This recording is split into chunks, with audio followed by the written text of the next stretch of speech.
From Variety, celebrating more than 119 years covering the business of entertainment, this is the Award Circuit Podcast. Production on Season 3 of Shrinking is wrapping up, and Brett Goldstein can't believe he's working with icons like Harrison Ford and upcoming guest star Michael J. Fox. Being on set when Harrison Ford and Michael J. Fox are doing a scene is like, am I tripping? Am I back in my bedroom in the 80s? What's happening? I'm Michael Schneider, and on this bonus episode of the Variety Award Circuit Podcast, we talk to Brett Goldstein about his HBO Max comedy special, The Second Best Night of Your Life, as well as his work both in front of and behind the camera on Apple TV Plus's Shrinking. Later in the episode, we talk to Government Cheese star and executive producer David Oyelowo. It's all next on this edition of the Variety Award Circuit Podcast. Stay close.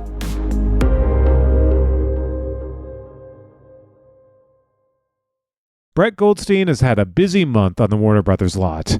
As Shrinking Season 3 finishes filming there, he's also busy in the writer's room for the highly anticipated return of Ted Lasso, although he can't tell us much about that show just yet. In the last season of Shrinking, Goldstein recurred as Lewis, the man responsible for the drunk driving death of Tia, the wife of Jimmy, played by Jason Segel, and mother of Alice, played by Lukita Maxwell. Meanwhile, fans also got to see Goldstein, the stand-up, in the Max special, The Second Best Night of Your Life. So I did an episode of Sesame Street, and I say this without irony. This is not a joke. I mean this with every bone in my body. It was the best day of my life. Which is all well and good, but I have had to continue living ever since. And if I'm completely honest, I do find myself most days at some point going, what's the fucking point anymore? On this bonus episode of the Variety Award Circuit Podcast, I spoke with Goldstein about finally doing his first stand-up special, why he shot it in New Jersey, and what he learned about the kind of audiences that make for a good TV special. We also talked, of course, about the new seasons of Shrinking and Ted Lasso, and I tried to get out of him as much as I could. I began by asking Goldstein if the return of his beard means that we won't see much of his character in the new season of Shrinking. Yes, who knows? Yeah. Who knows if he makes an appearance? It ended on quite a good coda, a good moment for... Felt like an ending, didn't it? It did, and it was a nice, emotional, I cry a lot these days, and it was a tearjerker. I'm sorry and I'm grateful. At the same time. Yeah.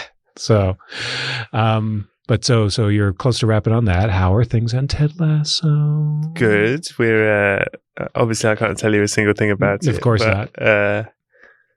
We're working on it. That's all I can say. And it's good. It's exciting. Yeah. Nice to have everyone back together. And most importantly, you don't have to answer the question anymore. Is there going to be more Ted Lasso? You're so right. That's so nice. Including from an asshole like me who's constantly... It's part of the job. Yeah, of course I'm paid to ask. Yeah, we can officially say yes. Yeah, so that's... You're right. That is such a relief. Right? The second that came out, I'm like, oh, you guys have all got to be like, oh, finally. We can say it. Yeah. Yeah. So, and then you've got a movie with J-Lo. Just finished filming that. That's now in the edit. Yeah? Yeah. How was that? It was great. She's brilliant. We have a brilliant cast. Such a good cast. Yeah. Who knows how all these things turn out in the edit, but I feel very positive about it. I would say scene by scene, it was excellent. And now that you're a part of the Netflix family, yes, so is Sesame Street. So it's kind of, if they could find a way with the algorithm now, your film immediately then launches If you enjoyed this R-rated rom-com, you may also enjoy Sesame Street. Yeah. Yeah. So, it's a good match. Yeah, I think so. Yeah. So it goes with anything though, Sesame Street, does it? I think so. Yeah. Yeah. Especially now. We were having this conversation today actually about are kids watching Sesame Street now? I believe from what I've read, there's a slight issue with YouTube AI. It's terrifying programming that is just sort of flashing lights that are addictive. Yeah. That tell you nothing but are very addictive. I think that's the composition. It's either the pure wonder of Sesame Street or scary flashing addictive lights. which I hear is good. Yeah. I mean, it's compelling television. Yeah, it's definitely compelling, apparently. But yes, it's the kind of thing that scares anyone with a creative job in Hollywood. Yes. Yeah. Is that the future? AI flashing lights. Are you scared of AI flashing lights? I think so. With your job? Well, yeah, that's absolutely going to take my job away. I've never felt more happy to be old. Because I think we've only got a few good years left in all of us. Yeah. Fuck. I experienced chat. I've avoided all of it, and then I did have a conversation with ChatGPT for the first time, and I was like, "Oh shit, we're in trouble. This is really good." What'd you ask ChatGPT? I asked it a series of questions. I asked it just sort of basic sort of stuff, but it answered in a way, unlike Google, where it's talking to you and you start to be like, "Oh, yes, thank you." And does at some point? Thank you for anticipating my needs. Yeah. Oh God, you really get me. Oh God, do you want to get married? And then suddenly you're asking it. Yeah, it's her come to life. Yeah, it is scary. Yeah, and it does ChatGPT know who you are and starts to anticipate what Brett Goldstein wants. Yeah, it starts. It's read all. It's seen your stand up. It's seen all your shows. It kind of knows exactly what you're going to say. Oh God, this is it, isn't it? It's just me and ChatGPT. We've had a good run. Yeah, listen, we've both done very well, Michael. You should be proud. We've had a very exciting time. Yeah, in this business, and we're both tired. Let's have a nap. I was going to say, congrats to you for making it right before the end. Yeah, like right. I feel like you did it. I got in right under the right before as it the all gates shut. Ended. Yeah, you kind of allude to that a bit in your special too. Yeah, that you sort of it took you a long time, but then you got there, and that's why the special was called Second Best Night of Your Life, was because of Sesame Street. Because when I did Sesame Street, it was the best day, and I thought, well, then nothing matters now. Yeah, and I wanted to do something that was like, this will be good, but you've still got something else to look forward to. Yeah, you know what I mean? Give them a bit of hope. No, true. Yeah.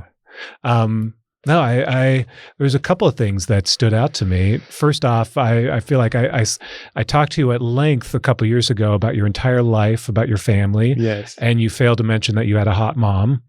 So I'm sorry I left that out. That was I just thought you knew. Most people do. It's not a part of our conversation. I'm glad to learn. Sorry about that. Yeah. And I do love, by speaking of AI now, do you know when you type in your name in Google, Brett Goldstein, mom comes up, really? And then, or Brett Goldstein mom photos comes up. So the algorithm is working. Oh God, that stresses me out. Fucking hell.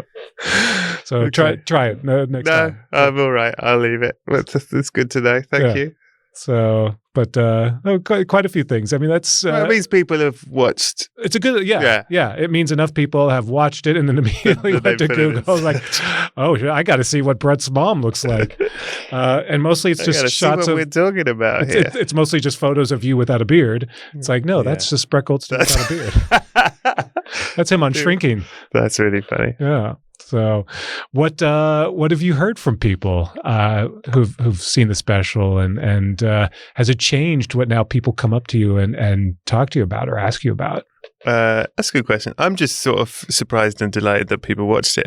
I sort of, I always expect nothing. So, I've had lots of nice messages from people.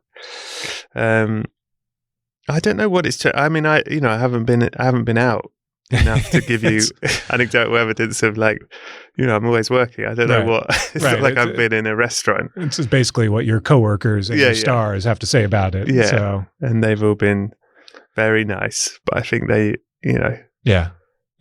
When they're quoting bucket of cum. Little pot of cum. Yeah, little pot of cum. Yeah. Thank you. I like to say a bucket of cum. Listen, you've got more. My flourish. Yeah, exactly. Good for you. I eat well.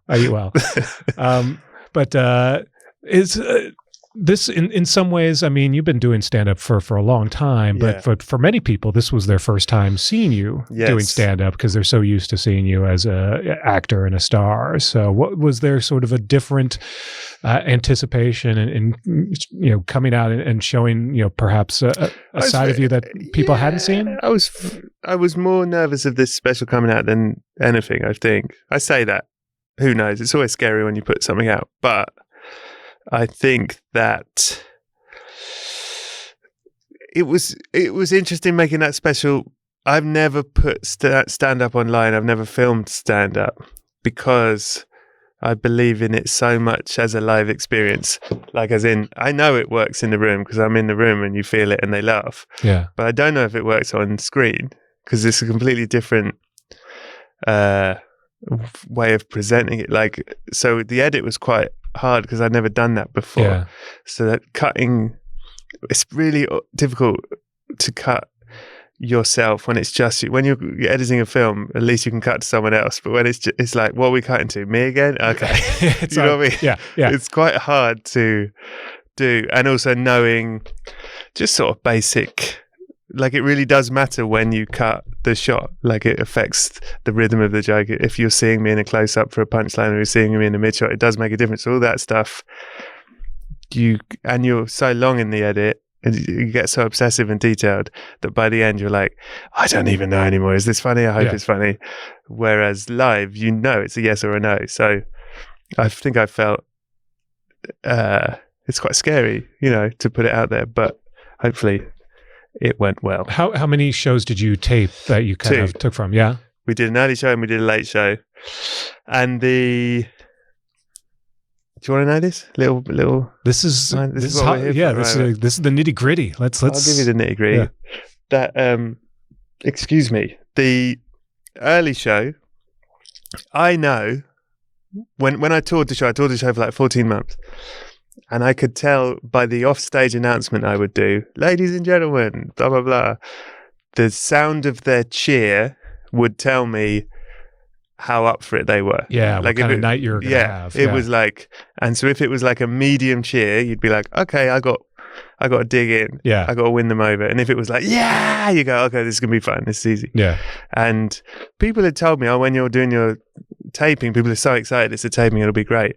And we did an early show and a late show. And I think the early show was quite early. It was like 7:00, which is early. Mm-hmm. And there's cameras everywhere. So I think it's weird for an audience. They come in, it's much brighter than it normally is. There's cameras in the way. There's, steady cams. There's a crane. It's like, you're very aware, I think, as an audience. Oh, we're filming and this, you know what I mean? Yeah. And when I did the offstage announcement, it was not a big cheer. And I was like, oh, fuck. I was like, we're filming this. I was like, I really hope you're going to bring it because this is the one we're filming. Yeah. But in a way, it was good because it made me go, right, you have to fucking nail this because they're not going to be easy. This isn't going to be easy. And so the first show, I was really like super, I don't know how to describe it, like locked in. I was like, bang, bang, bang, bang, did it. And then came off stage and everyone was like, that was great. You now you can relax. We've got it. You know what I mean? You can enjoy yourself. And then the later show, they were much more up for it. There was much more energy, much more. So in the later show, I was much more loose and I improvised a lot and I played around more and it was sillier and more. I probably had a lot more fun in the second show. Yeah. And when I came off stage, everyone was like, second show, that's the special, the second show. And we started editing the second show, but just to check, I went back and watched the first show and I was like, the first show is better for TV because you're not there. Yeah. You, the audience at home, are not there. So me messing around and being loosey-goosey is less fun because you weren't there. Yeah. I don't know how to describe it. It's just like a subconscious thing. Actually, the slightly slicker version is better for a special than the more live one because I think there's a feeling you're being left out of something. Right. Because you're going, well, I don't quite get why he's being so loose here. I want to hear the thing. Because you weren't there and you didn't catch that. Yeah, you feel like you're missing energy. the in-joke. Yeah, exactly. Yeah, that you're not a part of that. That's really fascinating. So we ended up using the first one much more. We used both, but there's more of the first than there is the second in there. So was the 12-year-old kid at the first show? At the 12-year-old kid was at the first one, which actually was the thing that helped because I think I always want something. Look, if I may, well, I with give us your stand-up, secrets. I want it to feel. When people come to a show, I always do like a questions in a box that I leave in the lobby. People can write anything they want, and then I remember that. Yeah, and I'll bring it out at the end of the show, and I'll do some. And that is because what I want is it's a live show, and I want it to feel live. I want every show to be different, so that if you came on the night you came on, you saw a different thing than. It was special for you that night. Right. You want to feel like it's of the moment and not just you're just giving us the Otherwise, the what's the point of doing a live show if it's going to be exactly the same every night? It should feel special tonight, every night, in theory. And that isn't to say that. So if something happens, something goes wrong or something, it's usually like, oh, cool. Well, now we can play with this. This is now special tonight.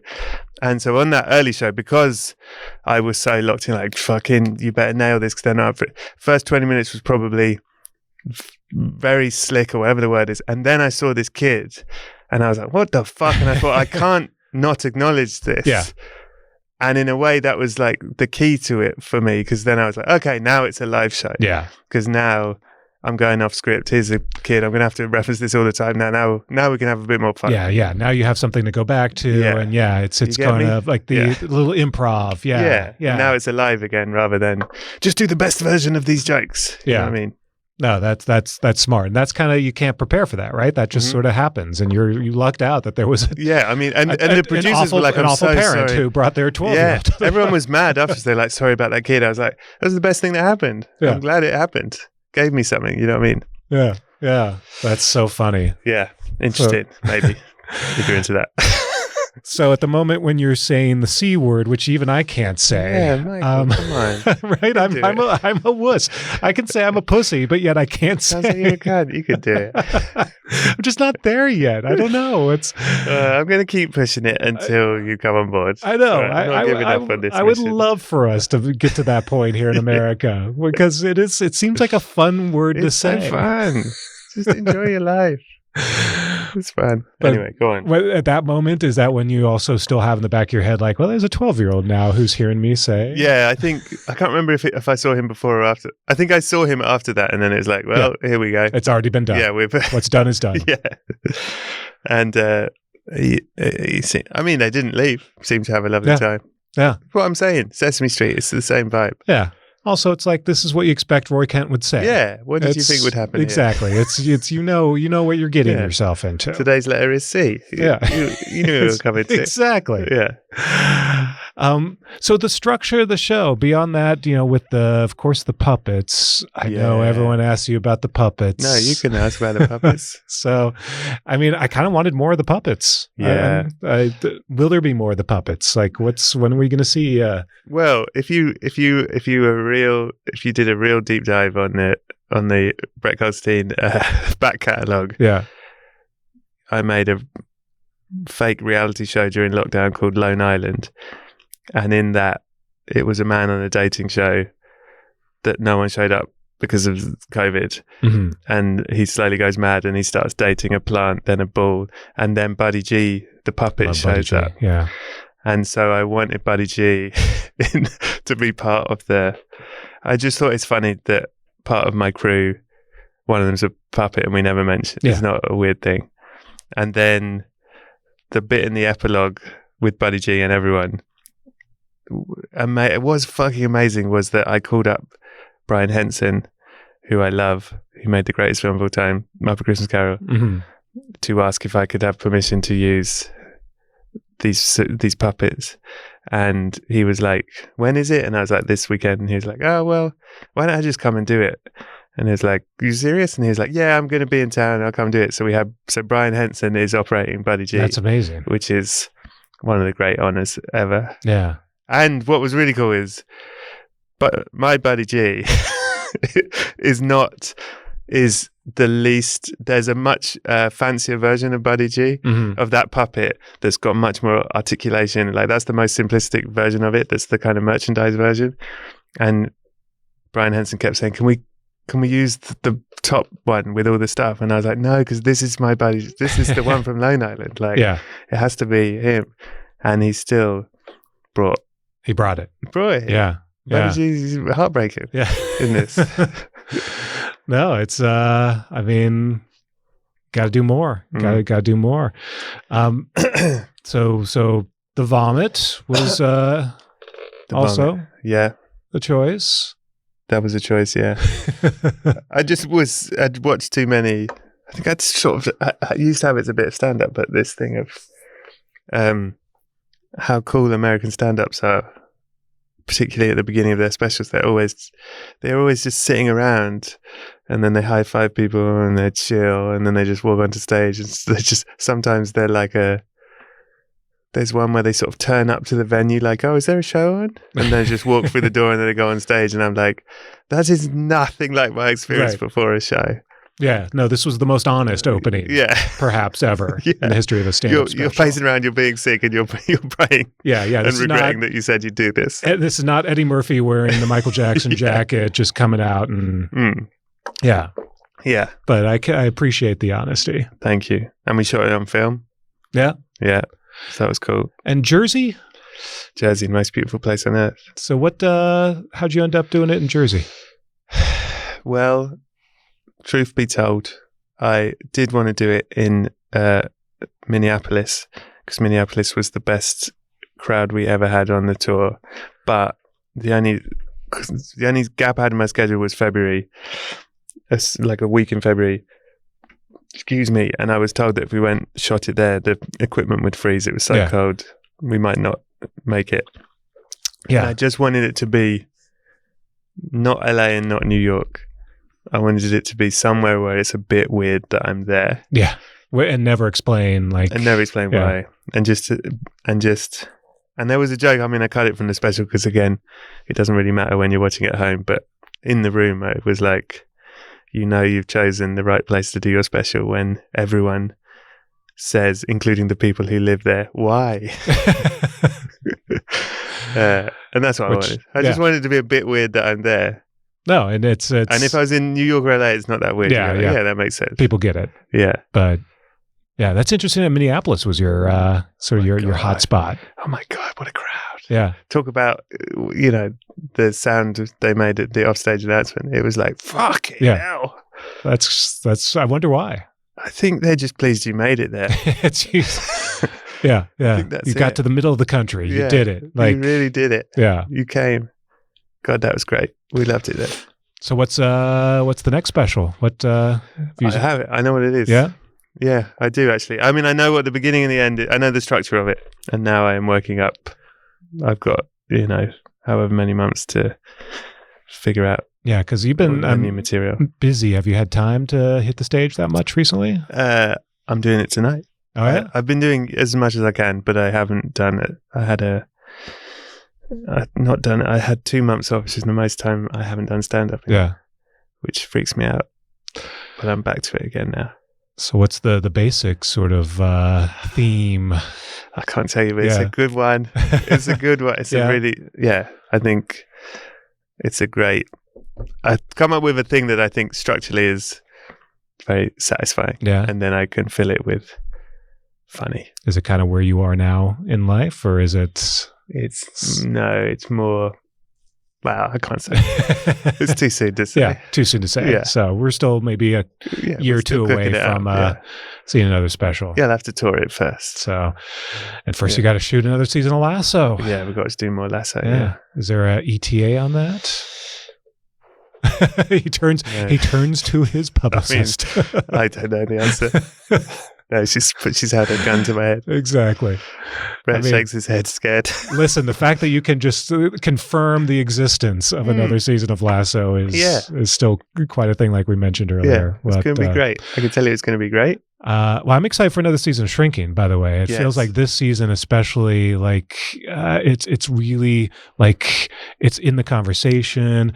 Sometimes it takes a while for the Apple shows to sort of break in, but I do feel like it broke in, and people were talking a lot about this season, and just again the heartbreak of some of these characters, along with the just these are people who I just want to spend time with. Yeah, that's nice. I love this season.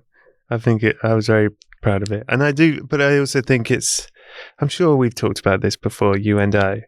But I love a season 2. I've been very lucky to be involved in 2 season 2s, and season 2 is more fun than season 1 because you know the actors now. Yeah. And it's a fucking great cast, and it's such a treat that you get to write for them, and also to sort of the joy of like challenging them. Like Luke Tenney, who I love, didn't get a lot of funny in season 1. Like he's funny, but he doesn't get big funny. And in season 2, he has all this drama, but then it was like giving him the big kind of roasting everyone scene in the hospital, like a big comedy set piece for him, and just knowing he's going to kill it, like stuff like that's really exciting. And giving Ted more drama, like just sort of, it's like a treat that you've got these action figures that are so talented. And you go, what about this? Can you do this? Right. Like, yeah, we can do that. No, and you know, we've been saying it, like this is quite possibly some of the best work Harrison Ford has ever done, and that is saying something. Yeah. Dude's been in a couple things. He's been very, very good for a long time. Yeah. But he is exceptional in this. Yeah. He really is amazing in it. So that whole group, and now the word is out officially that Michael J. Fox is making an appearance, and that again, I mean, especially given his long relationship with Bill, it's just kind of cool that he's still out there and doing stuff, and I can only imagine what that was like to kind of bring him into the fold. I mean, being on set when. Am I allowed to say? Being on set when Harrison Ford and Michael J. Fox are doing a scene, it's like, you're like, am I tripping? Am I back in my bedroom in the 80s? What's happening? It's like fantasy. Like you're writing fan fiction. Like, okay, this is what I want to do. And I have, Michael P. Keaton together with Han Solo. This is what they're going to, like, what? It was really very special. Very lucky. So, I'm excited about that too. I think it'd be really good. We had a kind of 3-season plan, and it's nice to see it all come together. Don't do this to me again and tell me that it's going to end after 3 seasons. I'm not saying it's going to end. Okay. I'm just saying this story that we wanted to tell will be complete. But there is more to be told. I was going to say, that is the exact same thing we heard from Sudeikis and everyone after season 3 of Ted Lasso. We would love to do more. And luckily we have more now of Lasso, and hopefully that means we will have more of Shrinking as well, because that's a show that just could keep going. And those are people who I want to continue to spend time with. So that's nice. And I would too. Crossed. Yeah, I wouldn't worry about Shrinking ending. Well, Brett, as always, say it. Yeah, well, I wouldn't worry about it. Okay, good. There's a lot to worry about. I wouldn't add that to your list. All right, that's good. Yeah. He checks his Warner Brothers friends right after this meeting. His contract.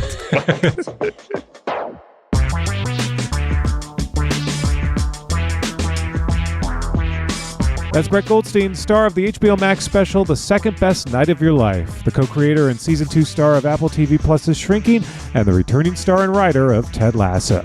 After the break, actor David Oyelowo. From Los Angeles, this is the Variety Award Circuit Podcast. And we're back. It's the Variety Award Circuit Podcast. I'm Michael Schneider. Hailing from the UK, David Oyelowo wasn't familiar with the term government cheese, the processed cheese given to welfare recipients and to U.S. schools and food banks since the 1940s. But his Apple original series, Government Cheese, gives the term new meaning anyway. Oyelowo stars as Hampton Chambers, the patriarch of a family living in Southern California's San Fernando Valley in 1969. The Chambers, which includes wife Astoria, played by Simone Missick, and sons Einstein, played by Evan Ellison, and Harrison, played by Jahi Diallo Winston, are a quirky bunch pursuing lofty and seemingly impossible dreams.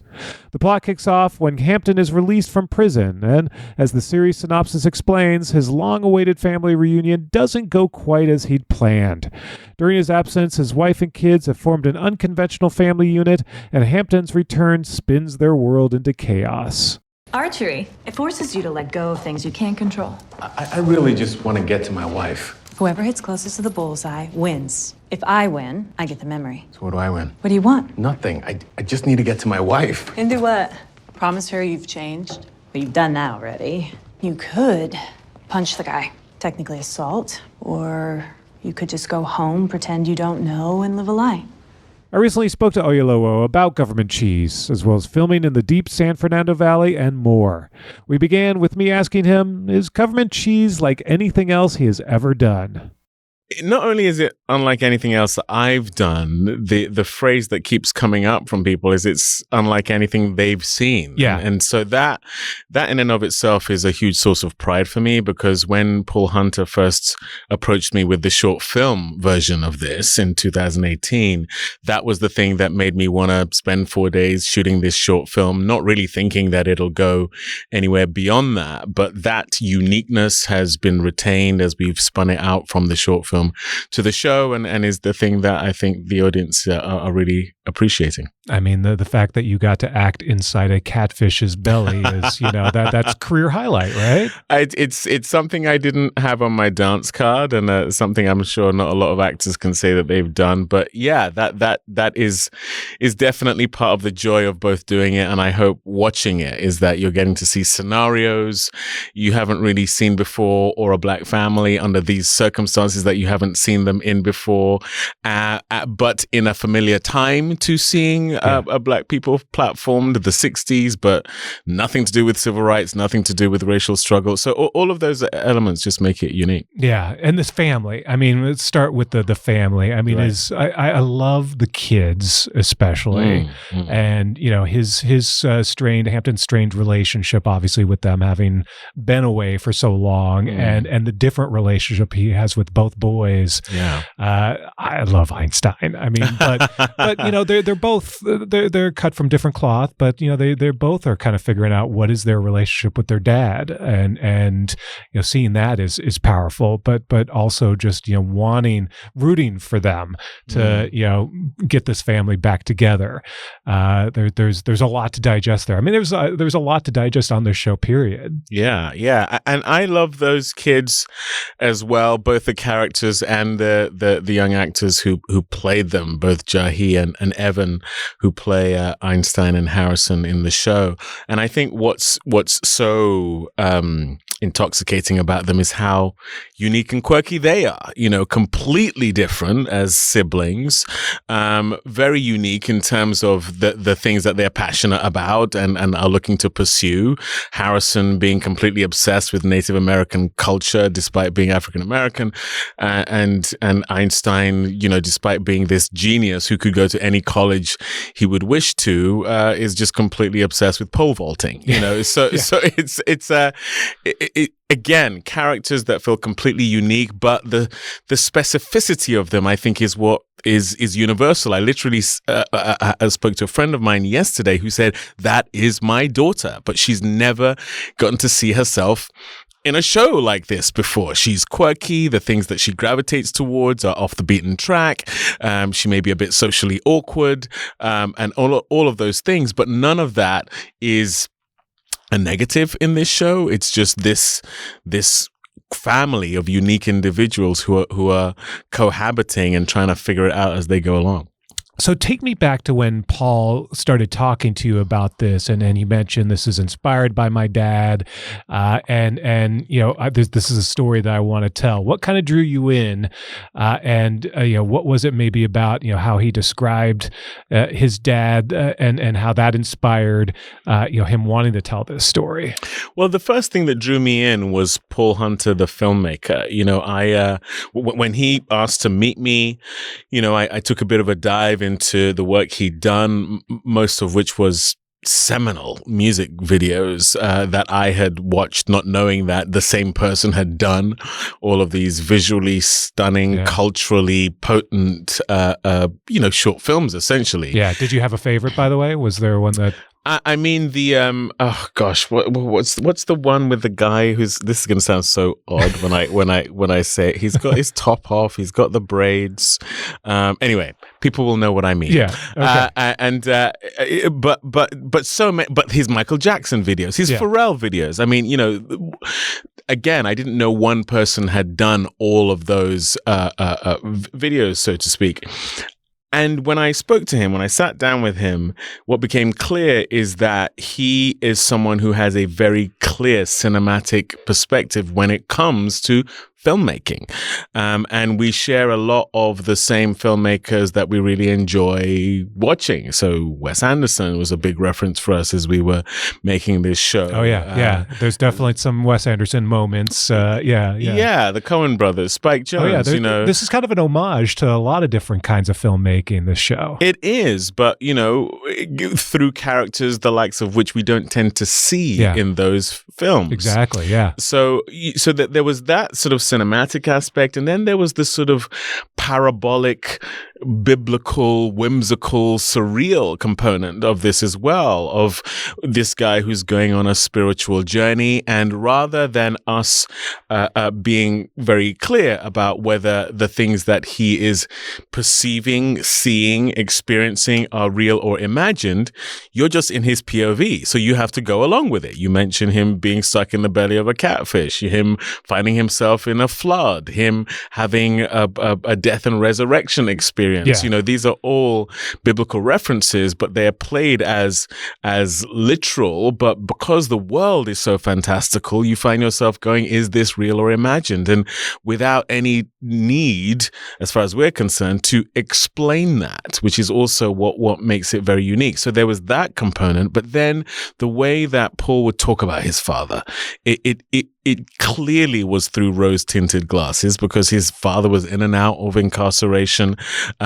Clearly, there were challenging aspects to him being son to this father, but he always would talk about his dad with this smile on his face, with regards to the irreverent nature of his dad, the sort of the inventor and the inventive nature of his dad, and the fact that he somehow saw something in me that made him want me to play that was also something I was fascinated by. So between the filmmaking component and his own personal experience, I was definitely intrigued. Yeah, no, I mean, every interesting, this invention that, he's trying to pull off, it's actually kind of a cool invention. Yeah. Like you could actually. Yeah, self-sharpening drill. Yeah, why not? And in his desire to make a better life for, him and his family as well. He's got dreams, and it's sort of intoxicating to see him just, he wants to do this right. He keeps being pulled back into the other world and has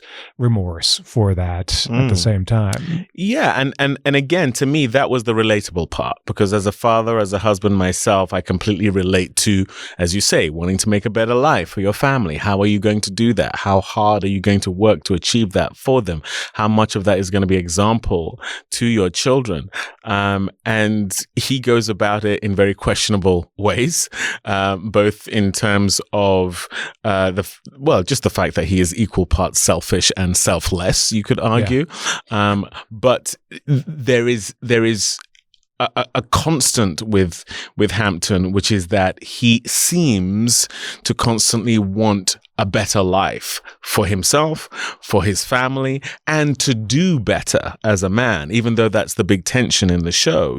He wants to be on this righteous path, but cannot seem to find a way to cede control of his life. Yeah. But I think the part about trying to be a better husband and a better father and create a better life for his family is one of the things that I think is the guiding principle when it comes to relatability towards him and the show. Yeah. The universality that then you can tell these stories that we haven't seen before. Right. Let's talk about the Valley. Oh, yeah. 1970s San Fernando Valley. That's kind of like peak Valley, by the way. and if you go driving, you sound like you're speaking from experience. No, but I do have family who live in like the West Valley, and it's funny because it still looks the same. Yeah. When you drive around like West Hills in that area, it looks like it's still 1974 or whatever, those houses from that era. Yeah. So it's kind of fascinating to see all of that, the rocks that are up there and that. Yeah. What did you make of the setting and sort of experiencing that time period? I insisted on us shooting there because I've lived in the Valley for 18 years now. I was firstly in Studio City, then Sherman Oaks, and now I live in Tarzana. And, the Valley is incredibly unique as a California location. It has a very specific light. To your point, it still looks a little bit like it's stuck in the past, depending on where you go. Right, like the Bradys could be living down the street. Literally. And anyone who saw Licorice Pizza, recently, Paul Thomas Anderson's film, that's set in that peak, as you say, time. You don't have to 70s. really change things. You don't. And so when Apple were talking about, which tax break town or city can we go to, I was like, it has to be the Valley. It has to be. It is a character in this show. The thing I didn't know is how populated by Black people the Valley was back in the day. And Paul, that was his experience growing up in Pacoima in the Valley in the 60s and 70s. And that was also something unique about the show that I wanted to see. Yeah, middle class. The middle class, especially Black Americans who were living in the Valley, and there was just so much more going on in the Valley back in the 70s. Correct. It was post-war, and there seemed to be no limit to the upward trajectory that everyone was there. So yeah, that's why what I mean by that was kind of the glory era of the Valley, I think. And it's what we get to celebrate in terms of the show. One of the things that come up again and again is the visual richness of the show. And that's something that the Valley presents. You talk about, those rock formations that you get in Chatsworth, that are very, very unique, but also incredibly specific to that place. And it was a place of possibility, which is a huge part of what the show is about.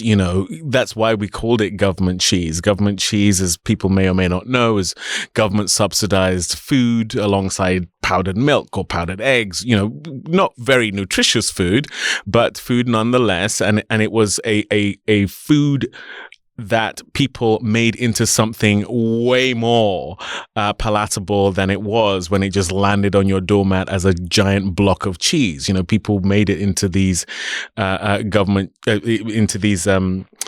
grilled cheeses that people have become incredibly nostalgic about even to this day. And so making something out of nothing is a theme in the show, and the Valley somehow to this day still feels like a place for that. Yeah, no, absolutely. And bless you all for shooting in LA. That's the hot topic of the moment, as we know. It is. And I kind of did it for selfish reasons, if I'm totally honest. I had just done a show called Bass Reeves, and we had shot it for 6 months in Texas. I'm a family man. I wanted to be home. But also Paul and I, when we did the short film, when we were sort of daydreaming about whether or not to make it a film or a TV show, we wanted to be able to work in a situation whereby we could sleep in our own beds, which is so rare, despite the fact that so many of us in this industry live in Los Angeles. We very rarely get to work here. And so when Apple came knocking and said, New Mexico, I like I say, partly for personal reasons, but for the reasons that you're also alluding to, we just need more production here in LA. We're really, really struggling. And it was really typified by the fact that almost every day, a crew member would come up to me and say, "Thank you so much for shooting this here. I can't remember the last time I got to shoot in LA, be with my family, and get to do a job for 6 months, consistent work." So because our industry has been really challenged by the pandemic, strikes, now fires. So that was a real joy to be able to do that. Yeah, no. And hopefully more to come, especially if there is a season 2. Well, yeah, that's the hope. I haven't done, gosh, the last time I did seasons of anything was, I think, about 24 years ago. Wow. I did a show called, it was called MI5 here. It was called Spooks in the UK, a spy show. And we did 3 seasons of that. So it's the first time in over 20 years that I've actually wanted to do more seasons of something. I have a very voracious and eclectic appetite. So I always like going from one thing to the next. But I just loved doing this show. I love how outside of the lines it colors in a way. So yeah, to do more of it would be great. All right, well, fingers crossed. But in the meantime, you're a busy guy. Obviously, you've got your, as a producer now too. You're super busy. You've got a deal at Apple, as a matter of fact. Yes. So how's that going so far? Speaking of our friends at Apple, yes, it's going incredibly well, actually. Gosh, we just closed on a deal that I don't think I'm allowed to talk about yet. Oh, you're always welcome to talk about. I know you. I knew you would say that.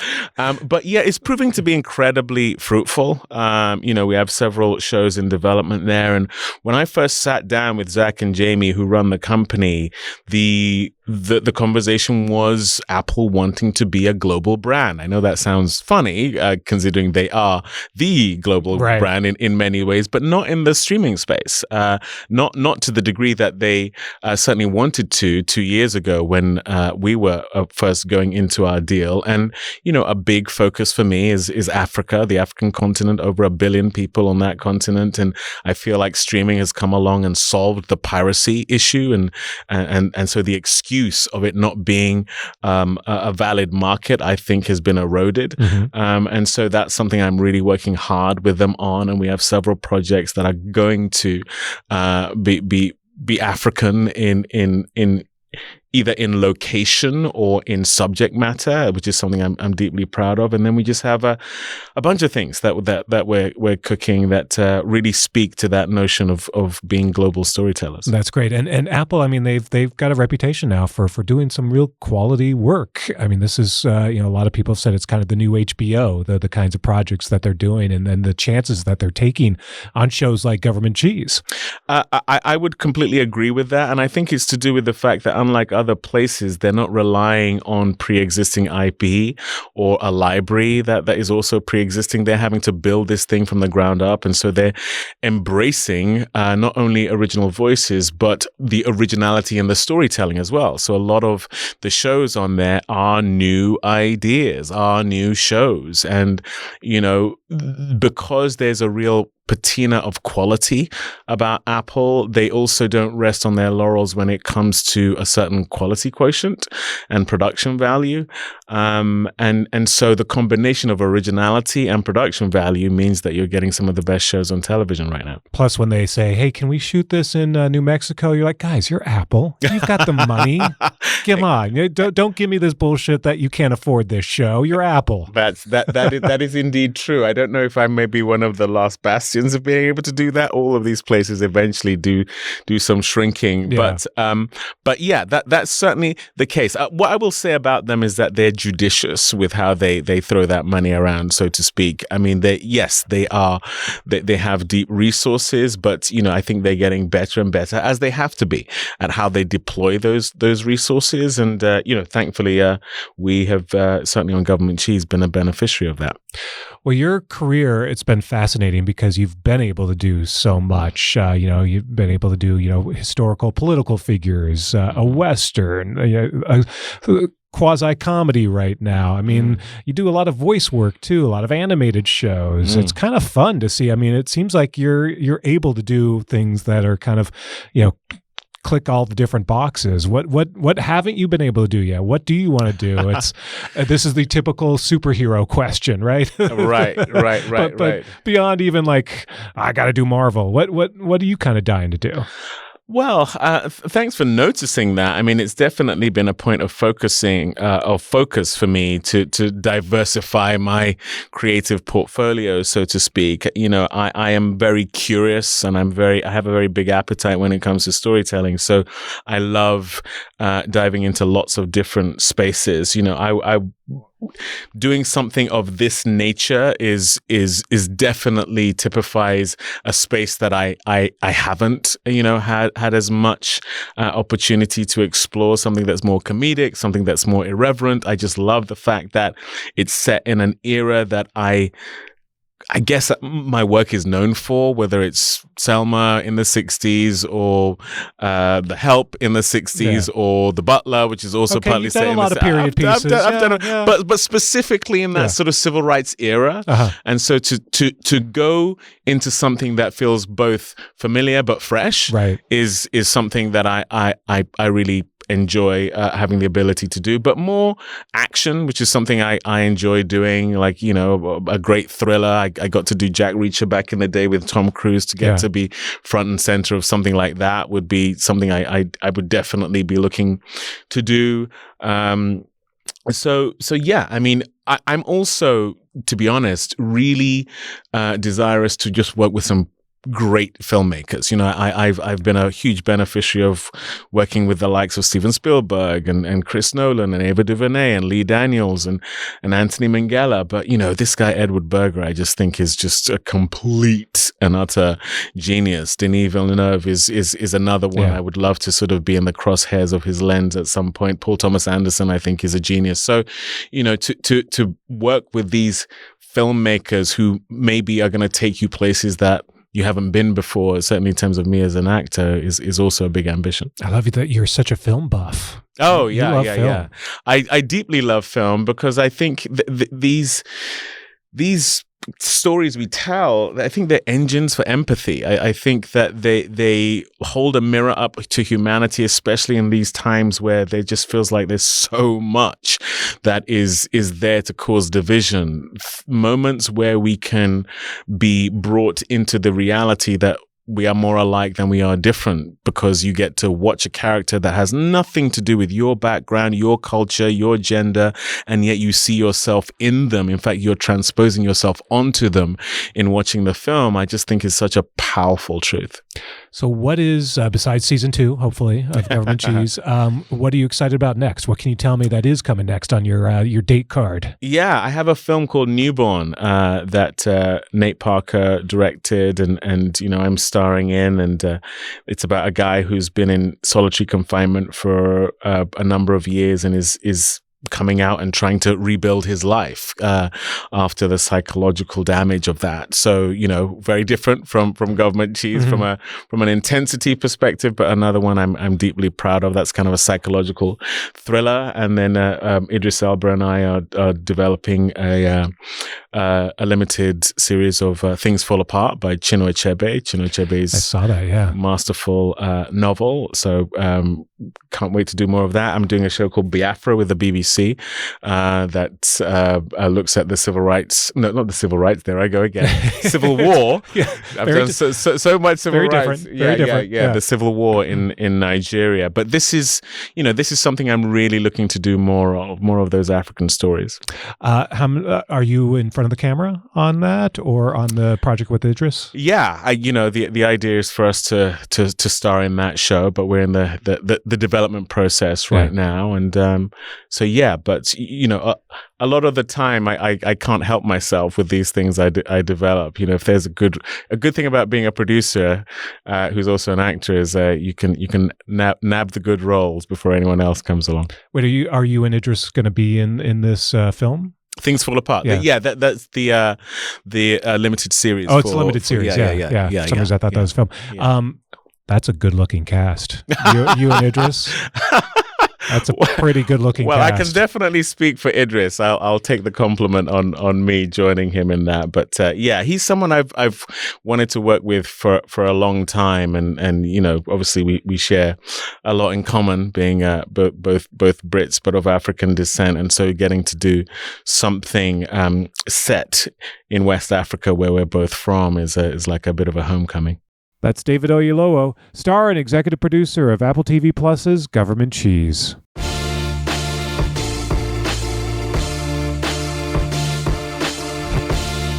And that's it for this edition of Variety's Award Circuit Podcast. Michael Schneider is the producer and Aaron Greenewald is the editor. Be sure to subscribe to the Award Circuit Podcast on Apple Podcasts, Spotify, or wherever you download podcasts. Also, head on over to Variety.com and click on the Award Circuit tab to find the latest awards predictions and key races, as well as your daily fix of news, analysis, and reviews. For Jazz Tanke, Emily Longretta, and Clayton Davis, I'm Michael Schneider, and we'll see you on the circuit.